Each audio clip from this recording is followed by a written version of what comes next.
আমি গাঁৱত তালিকালৈ মানুহক সুধিম যে সকলোৱে ৰেচন কাৰ্ড পাইছে নে? তো আপোনালোকে গম পালে যে মুখ্যমন্ত্ৰী নিজে কৈছে যিসকলে ৰেচন কাৰ্ড পোৱা নাই সেইসকলে ৰেচন কাৰ্ড পাব বুলি। যিকেইজনে ক'ব আমি ৰেচন কাৰ্ড পোৱা নাই তেওঁলোকৰ নাম আমি লিখি আনিম, তেওঁলোকক আমি ৰেচন কাৰ্ড দি দিম। মুখ্যমন্ত্ৰী ডাঙৰীয়াই উল্লেখ কৰা নাই যে চাকৰি কৰা হ'ব লাগিব বা চাকৰি নকৰা হ'ব লাগিব বুলি।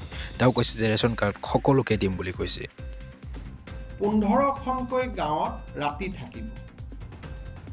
তো আপোনালোকৰ যিজন কণ্ট্ৰলৰ দোকানী আছে বা কণ্ট্ৰলৰ যিজন এজেণ্ট আছে সেই এজেণ্টজনক লগ কৰিব আৰু আপোনালোকে ক'ব যে মুখ্যমন্ত্ৰী ৰেচন কাৰ্ডৰ নতুন এপ্লাই হ'ব বুলি কৈছে আৰু কেতিয়া হ'ব সেইটো আপোনালোকে যি ৰেচন কাৰ্ডৰ এজেণ্ট বা দোকানী আছে সেই এজেণ্ট বা দোকানীজনক ভালদৰে সুধিব আৰু কি ডকুমেণ্টছ লাগে সেয়া আপোনালোকে ভালদৰে জানি ল'ব আৰু মই আপোনালোকক সবিশেষ জনাম যদি নেক্সট কিবা মুখ্যমন্ত্ৰীয়ে জনায়।